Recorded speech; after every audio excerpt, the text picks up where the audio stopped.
श्री गुरुभ्यो नमः। हरि ओम। ओम गणानां त्वा गणपतिगुं हवामहे कविं कवीनामुपमश्रवस्तमम् ज्येष्ठराजं ब्रह्मणां ब्रह्मणस्पत आनशृण्वन्नोतिभिः सीदसादरम् प्रणो देवी सरस्वती वाजेभिर्वाजिनीवती धीनामवित्र्यवतु हंसाय विद्महे परमहंसाय धीमहि तन्नो हंसः प्रचोदयात्। ओम श्री महागणाधिपतये नमः। सरस्वत्यै नमः। श्री गुरुभ्यो नमः। हरि ओम। So I'm very happy to be here. I was here last time in 2009 and I remember I spoke about Ananya Chintanam.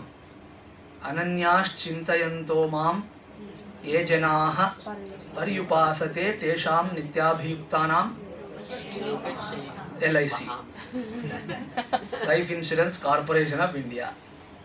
Yogakshemam Vahami Aham. So I was discussing at that time what is this Ananya Chintanam and how is it possible? What does it really mean? So this time again I came here and fortunate am I that we got a very blessed opportunity to have 2 weekends dedicated to the study of Sri Ramachandra's life as well as one wonderful teaching from the scripture for the entire mankind, that is Srimad Bhagavad Gita. Then they called me here. अब नहीं बोल सकते हैं क्योंकि जब सत्संग के लिए बुलाते तो I cannot say I cannot come, no, ऐसा नहीं बोला जाएगा. And I told them I will just come and I am very utilitarian, क्योंकि हम संसार में फंसना नहीं चाहते हैं. We are highly utilitarian people. If I go to some place I go only to eat and come. That is the only purpose. Otherwise, I don't find any interest in going any house. But they said, we will organize some satsanga. Some people want to come. They will sing few bhajans. Then I told Swapna ji that I will come and sit and listen to those bhajans because I love being a participant in Nama Sankirtana, not like witnessing. Many people are witnesses here, but I don't like to be a witness. I feel I should be a participant. So I said I will come and participate. Then again, the day before yesterday, they were asking me, what should be the title and topic that should be announced to everyone who wants to come. I said, I told you already, I just come and sit there. But seeing their interest, I could not say no. So I told them, wahan aa jayenge. Having come, we will decide the topic. So today I thought we should have some more knowledge rather about this Nama Sankirtana. Because as I said in the beginning, Nama Sankirtanam occupies one of the not only the preliminary but very prominent place in the gamut of spiritual sadhanas. Somehow we are generally over enthusiasts. So we want to begin with Brahma Sutra Bhashyadhyayanam. That is how people think of spirituality to be. Otherwise some Nirguna Brahma Dhyanam. People come and ask me, Maharaj, do you teach that dhyanam and all those kind of things? वैसे थोड़ी पूछते हैं. They ask me, do you deal with meditation? Like that, that's the language. I tell them, yes, I can teach you. Then Swamiji, please teach me Nirguna Brahma Dhyana. I tell them, you don't know about Saguna Brahma. What to speak of Nirguna Brahma? There is no scope. You may discuss about it, but does not manifest. That is why in Brahma Sutras, the very beginning Brahma Sutra is Athato Brahma Jignasa. Now let us commence the discussion and inquiry into the Brahman. But Acharya writes in his Bhashyam about those 2 words. Atha, Ataha, Athato. There are 2 athas. Ataha, Atha. Atha means now. Ataha. Ataha means because now we commence. What is that? Ataha and Atha. He goes on writing about it. Our Acharya Shankara is such a glorious person. He is nothing but Shruti Smriti Purananam Alayam Karunalayam. So he writes a great deal about it. Ataha means having completed, having gained the necessary qualifications. Atha, now a study on Brahman should be undertaken. Having qualified, what do you mean? In one word, we can sum up that entire teaching to be having attained to the Saguna Brahmanishta. Now commences a deeper inquiry into the Nirguna Brahman. Brahma is presented to us in our scriptures in two ways. One is Nirgunam Brahma, another is Sagunam Brahma. And Sagunam Brahma also again he is presented in two ways based on the qualifications of the Bhakta. For a Manda Adhikari, it is one form. For a Madhyama Adhikari, it is in another form. For an Uttama Adhikari, beyond name and form.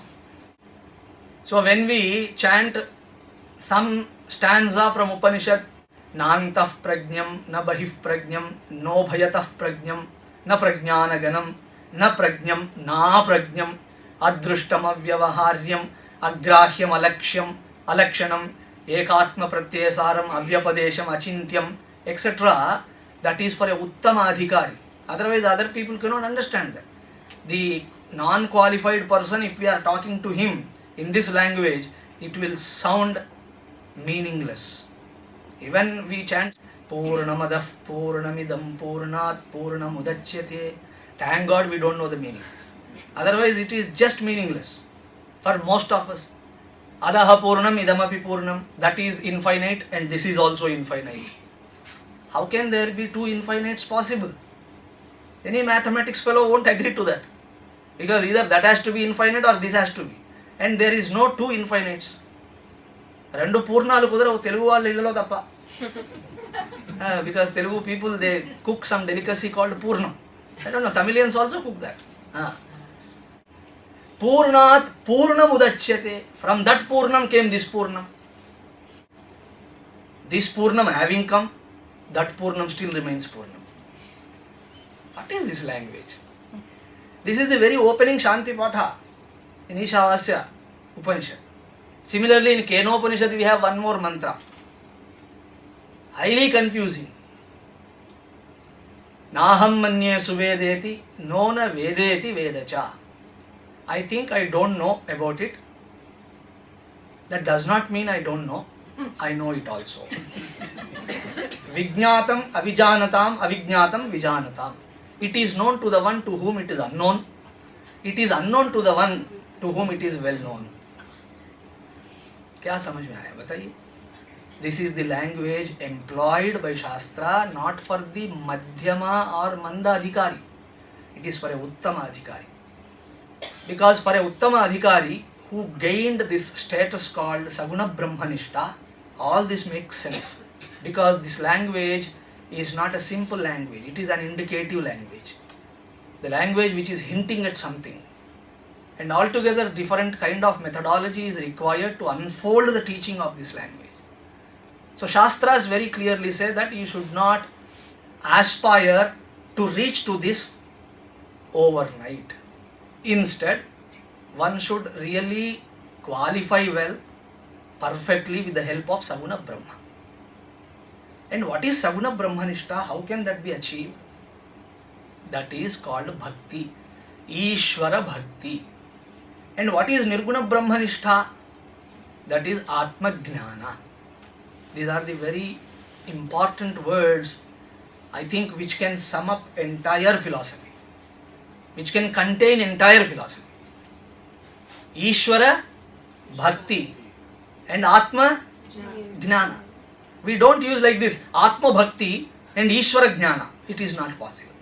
Ishvara Bhakti and Atma Jnana. So to gain Atma Jnana, one needs to take refuge in Bhakti, and that is towards the lotus feet of Ishvara. Sanchintayet Bhagavatas Charanaravindam. So in the lotus feet of Bhagavan, you have to take refuge. That is called Bhakti. Saguna Brahma. if any one of you do recite this Dakshinamurti Stotram, ఎవరైనా ఉన్నారా? పొరపాటున. There is one stotra dedicated to Lord Dakshinamurti. Do you know who Dakshinamurti is? Old Telugu cinema music director అనకండి, సుసర్ల దక్షిణామూర్తి గారి పేరు చెప్పొద్దు.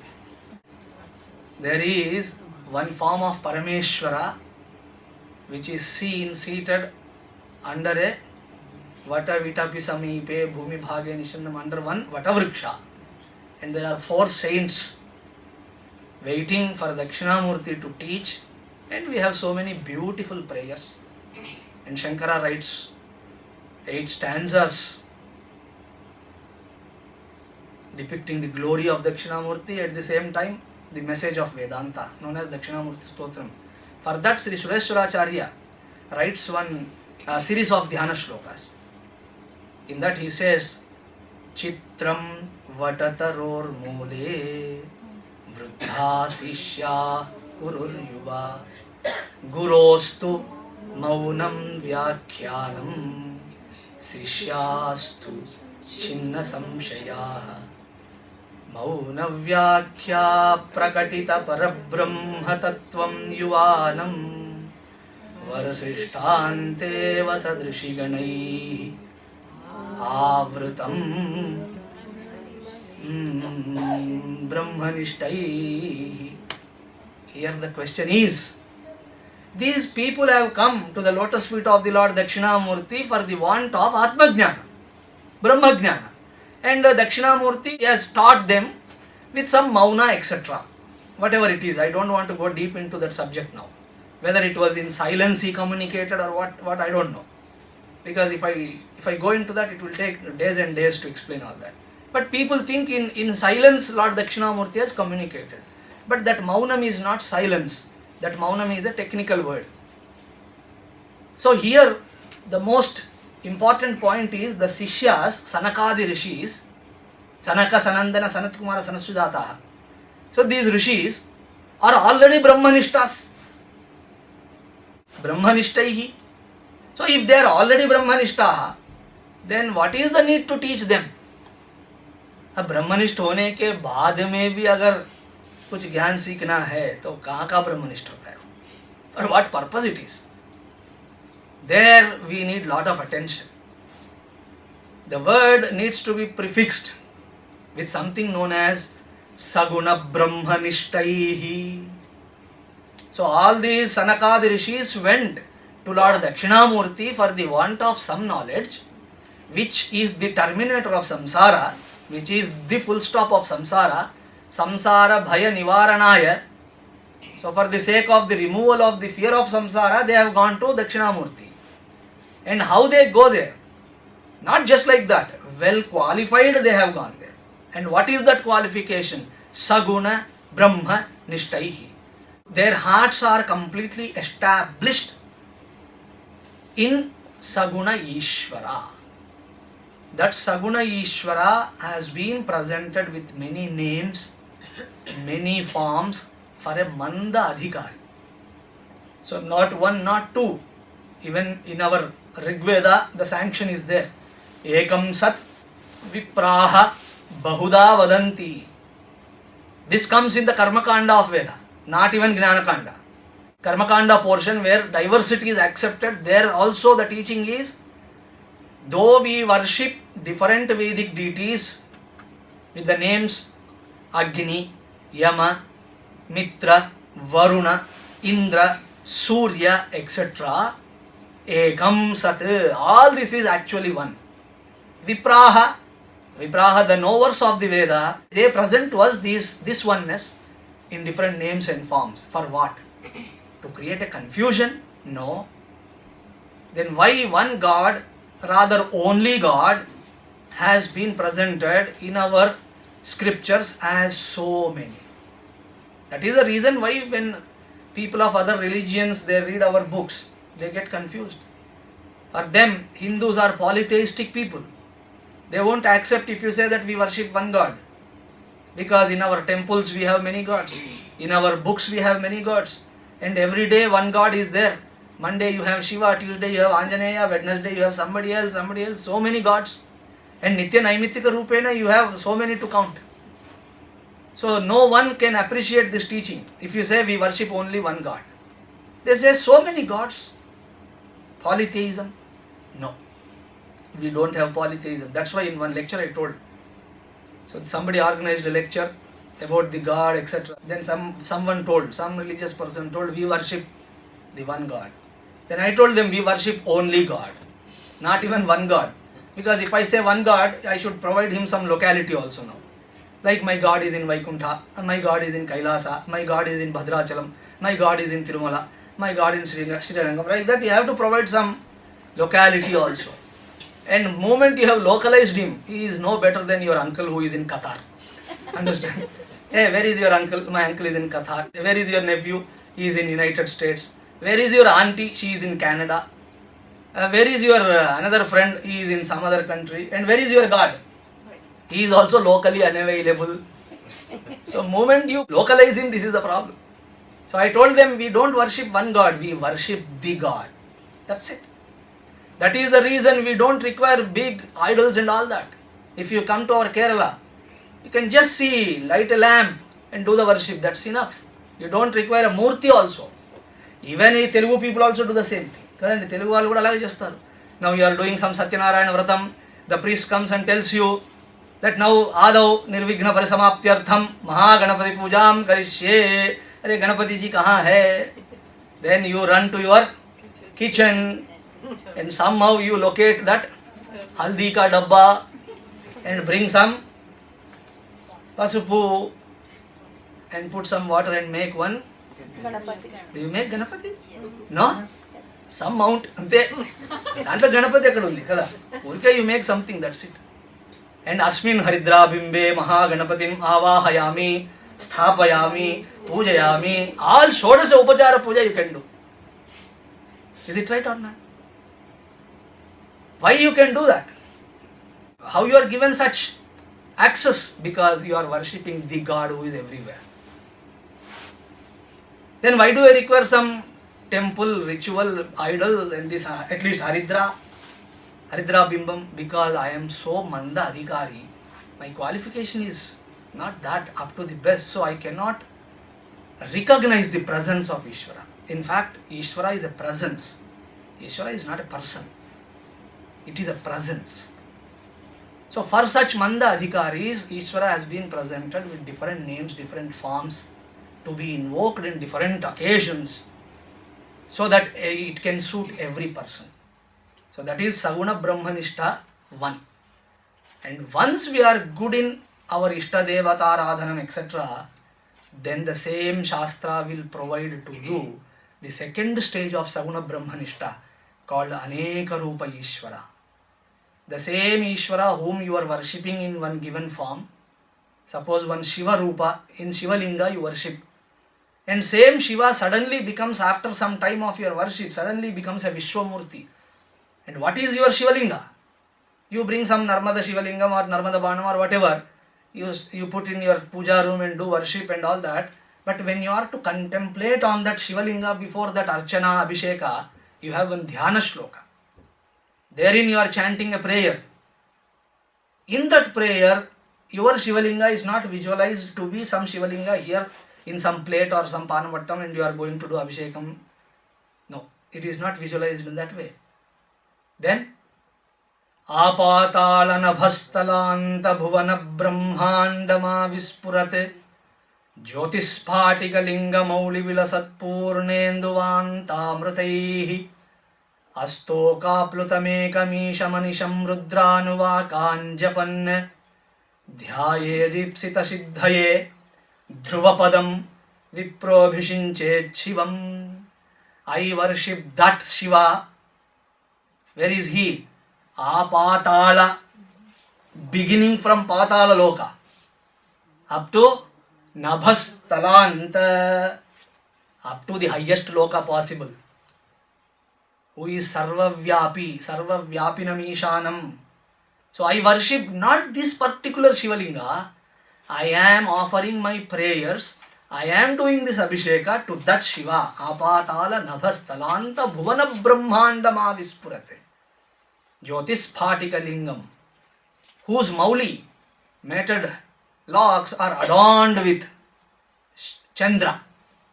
Jyotisphatika Linga Mauli Vilasat Purnendu Vanta Amrutaihi Jalaihi Ityartha. So, who is constantly being offered this Abhishekam by the cool rays of the moon.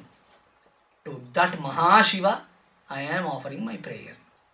See, these two together are known as Saguna Brahmanishta. So that together is called Bhakti. And where shall I begin this Bhakti? With the puja? No. They say with Nama Japa. Nama Sankirtanam rather. Not even Japa. Nama Sankirtanam. That is why in Hindu Samskriti, Nama Sankirtanam gained such predominance. You can see Naradadi Maharshis also doing Nama Sankirtanam. In fact, the great Sanakadi Rishis who are Mahabrahmanishtas and who have the access to go to Kailasa, Vaikunta at any point of time. In fact, if you read Srimad Bhagavatam, there comes beautiful episode when they were going to have darshan of Lord Narayana in Vaikunta. These Jaya Vijaya fellows, these are watchman fellows. Watchman fellows are always like that. Whether it is Vaikunta or your Cleveland, same thing. Hey, कहाँ जा रहे हो? उनके बातों में ही बहुत अकड़ होती है. So they stopped them because these fellows are like small children, straight away going into Narayana's place and without at least saying namaste to them. ये लोग बहुत dangerous होते हैं. So then they stopped, and because they stopped, those Maharshis got very angry. They exasperated, and they gave some curse to them. That is because of that curse they were to be born as Hiranyaksha and Hiranyakashipu, then Ravana, Kumbhakarna, then Shishupala and Gantavatra. Good. So koncham jnana undi. Santosham. So these fellows were to be born like that. In that episode, having heard this Kolahalam, Narayana comes out. Wanted to know what happened. Then he inquired with those Maharshis, what has happened to you? Why are you so angry? Then they reported to Narayana that, hey Swami, we wanted to have your darshan and hum soch rahe the, we thought that coming to Vaikuntha and having your darshan for people like us is just easy. But we never thought it is also a kind of Tirupati. So now only we came to know that. भक्त लोगों के लिए तो हम सोच रहे थे जब चाहे तब आओ जाओ ऐसा हो सकता, आवागमन तो पूरा आराम से हो जाता, ऐसा सोच रहे थे हम. But your Dwarapalakas, these fellows really disturbed us. That is why we gave one shapam. But with your darshan, dear Lord, our anger has come down, our hearts have gained their proper disposition again. So if you want, we can excuse them. We can take out this shapa from them. Then Narayana says, no, don't do that. Whoever it is, it can be my Dwarapalakas or anyone, whoever comes in between me and you, the bhaktas, they are not to be excused. And what to speak of Jaya Vijaya, O Maharshis, even one of my four hands come in between you and me, I will amputate it. These are the words of Narayana. Forget about Jaya Vijaya. If one of my four hands come in between you and me, that means between me, the God and the devotee, you, mercilessly I shall amputate it. Such great Mahatmas also, they always chant Nama Japa. Yeah, they are always doing Harish Sharanam, Harish Sharanam. Whenever they walk, every step they chant this Harish Sharanam, Harish Sharanam. So their greatest jnanis, still they take to Nama Japa. They are engaged in Nama Japa. And Narada is not ordinary person. If you read Narada's glory, Narada is one of the incarnations of Narayana. And Mahagnani, Naram Gnanam Dadati iti Narada. In Telugu movies, Narada is always shown as a buffoon and some kind of comedy character. But I think that is a wrong way of showing him. That is a wrong way really. Because Narada is Mahagnani. If you go to Upanishads, you can see him learning Vedanta from Sanat Kumara. He goes to Sanat Kumara and tells him that, oh, I have learned so much, my dear Lord, my dear Guru. So many Vidyas I have accomplished. But somehow this Hridaya Tapam is not going away, and I have heard from the people of yore that Tarati Shokam Atmavit, that means the knowers of the self alone can cross over the bondage of samsara. That samsara tapa is in me. Kindly instruct. Like that he goes and learns, and he is a Mahajnani. Still he is always chanting Narayana Nama. And so many other devotees, if you read Bhagavatam, you have to really read all of them. At least if you read Bhagavatam, you will come across the devotees whose lives are soaked with Nama Mahima. So that is why what we say, before any puja, before anything, the real bhakti begins with Nama Sankirtana. And there is one important verse from our Puranas. Kalau kalmasha chittanam. I think it's worth remembering, you can chant. Kalau kalmasha chittanam. Kalau kalmasha chittanam. Apadravyopajivinam. Papadravyopajivinam. Kalau kalmasha chittanam. Kalau kalmasha chittanam. Papadravyopajivinam. Papadravyopajivinam. Vidhikriya vihinam cha. Vidhikriya vihinam cha. Vidhikriya vihinam cha. Vidhikriya vihinam cha. Harernamaiva kevalam. Harernamaiva kevalam. Harernamaiva kevalam.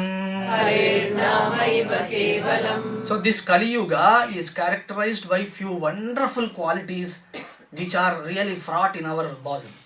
Now we are filled with those gunas, and they are so wonderful, and no one can escape them. Kalau, in Kali Yuga, kalmasha chittanam, everyone's chittam is highly polluted. Kalmasham eva, in the form of jealousy, desire, too much of desire, kama, krodha, lobha, mada, matsarya. And out of them, jealousy is not ordinary thing. I can excuse kama, krodha also, because after all we have to have some kama, some krodha. Bhagavan Ram also gets some krodha, and Krishna, of course, he gets krodha in many ways. If you read Mahabharata, 18 days of war, you can see what his krodha is. He was not always smiling and giggling and dancing around. So 18 days of Mahabharata Yuddha, you can see his krodha, what is his krodha and all that.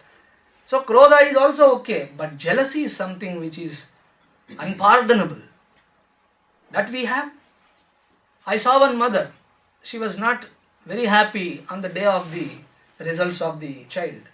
So I asked her, what happened? And she says, this time my son got very less percentage. Because of that, are you unhappy today? No. Then what are you unhappy for? She says, the neighbor's son got more marks. This is called jealousy, kalmasha chittam. With that kind of chittam, do you think God will accept your worship? And puja, do you think plucking few flowers here and there and offering at the altar of God, do you think that is the puja? अभी वो माता जी गा रही थी, शिव सिंह, लोग कहते हैं भगवान खाते नहीं पीते नहीं एक्सेट्रा, बट आप शबरी के जैसे खिलाते नहीं. For Shabari, Rama came all the way. We go all the way to Rama's darshanam, and Rama comes walking into the jungles for what? To give darshanam to Shabari. People think Rama went to forest to kill demons and asuras and finally to Ravanasura, etc. Okay, that is a different scheme. But I was wondering sometime that Rama, being Narayana himself, one sankalpa is enough for him to kill Ravana. If he just does one sankalpa, Ravana is not there. In election list, that fellow's name is not there.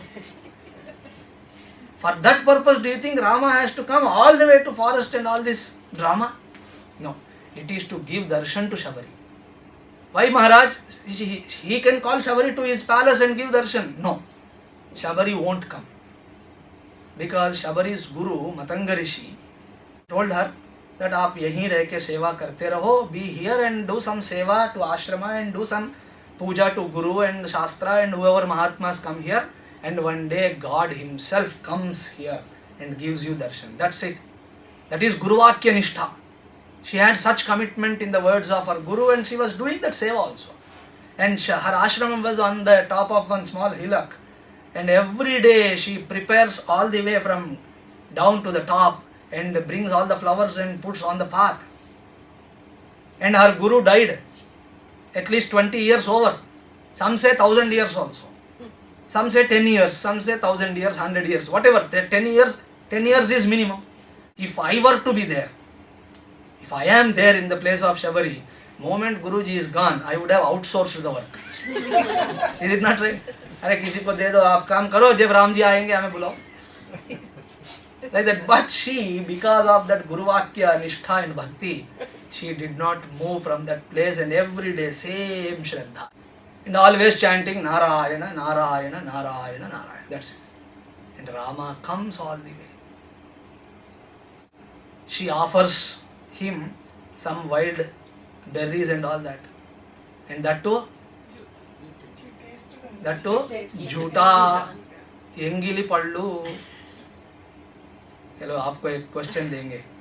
So you are all well versed in English language. Is there any word in English for एंगिली? झूठा, इसका कुछ word है क्या English में? There is no word because they have no concept of झूठा. ऐसे पियो उधर ही रख दो. So you don't have any concept of एंगिली Mangalam व्यवहारम. So how can they have one word? When Rama went there, she offers fruits and she tastes them first and gives. And some people argue it was not Jhuta because Rama is Maryada Purushottama. And Maryada Purushottama Sri Rama, how can he eat all this? No, he won't. But in Padma Purana, there is a Vakya. Phalamulam samadaya pariksha paribhaksya cha nivedayamasa Raghavaya Mahatmane. Like this one Vakya is there. Phala Moolam Samadaya Samyak Adaya, having brought them and washed them. Pariksha, she looks at each fruit. Paribhaksya cha, she tastes it, then gives to Rama. Paschat Nivedayamasa Raghavaya Mahatmane. Then after alone, Paschat, having tasted and made sure that these are delicious ones, then alone she has offered them to Raghavendra, that is Ramachandra. So when Shabari offers that, Rama enjoys those. And Mahatma log both likhte hain wahan. Sometimes they write down from their bhavana. And that bhavana is so wonderful that it becomes a pramana. The bhavana is, Lakshmana is asking Shabari Devi, Shabari Mata, Maya, you are giving all these fruits having tasted to Rama, who is none other than Narayana. Don't you think it is aparadham? Jhuta खाना किसी को देना अपराध है. According to Bhagavad Gita, even if you eat jhuta, that is considered tamasahara. That can be wonderful sattvic way it is prepared, all wonderful food. But still, if somebody has tasted it and you are eating that, it is considered tamasam. And tamasahara is not that good to partake. In the Maryada of Manushaloka itself, it is considered very aparadham. You are offering the fruits to Narayana. इसके लिए तो नरक जाना पड़ेगा. You have to go to hell. Then do you know what is the answer she gives? I am ready to go to hell. But my Lord should not have even one bitter fruit. If I can offer him all the wonderful things, then I am ready to go to hell. समझ में आ रहा है? That is called bhakti. So now let us question why these great people like Shabari, Draupadi, and all these great people, how could they develop such bhakti? So we are singing bhajans and we have every week we have some time for it. I have not read anywhere in Mahabharata that our Draupadi ji attended one everyday bhajan like this. She never attends. But the bhakti she has for Narayana and our bhakti, what is happening? We come to bhajan, we go to every parayanam, everywhere we are. But still, why such bhakti is not being born in us? The only answer is, we are not really committed to Nama Sankirtana. We are always trying to accomplish something which is beyond. That's what I said. We want Nirguna Brahmanishta. In Telugu, we have a famous adage, ఉట్టికే ఎక్కలేనమ్మా, స్వర్గానికి ఎక్కుతుందా? కానీ అది మన ప్రయత్నం. Over night lord should come and give Darshan. Over night things should happen. Over night మోక్ష should happen. భయ్యా, over night idli is not possible nowadays. In spite of so much of technical advancement, overnight idli is not possible. If you make the fellow, it will be a curse on the fellow who is eating it. Right? So how can you think moksha can come just like that? Some meditation, nameless, formless meditation. Something, some big book I want to buy and do some adhyanam of Vedanta Shastra. How is it possible? I am not discouraging you. Ultimately, that is what is the aim of life. Ultimately, one has to have some understanding about the Nirgunam Brahma. For that you need Vedanta. That's all. There is no other way. Nanyaf pantha vidyate yanaya. There is no other way. Anyaf pantha na. There is no other way. But that will work only when we commit ourselves for Nama Sankirtanam. Nama Sankirtanam is the only preliminary and most important step which can take us further. Forgetting it, ignoring it, whatever we do, it is like you are constructing a big wonderful edifice on the sands. It has no foundation. It will not last long.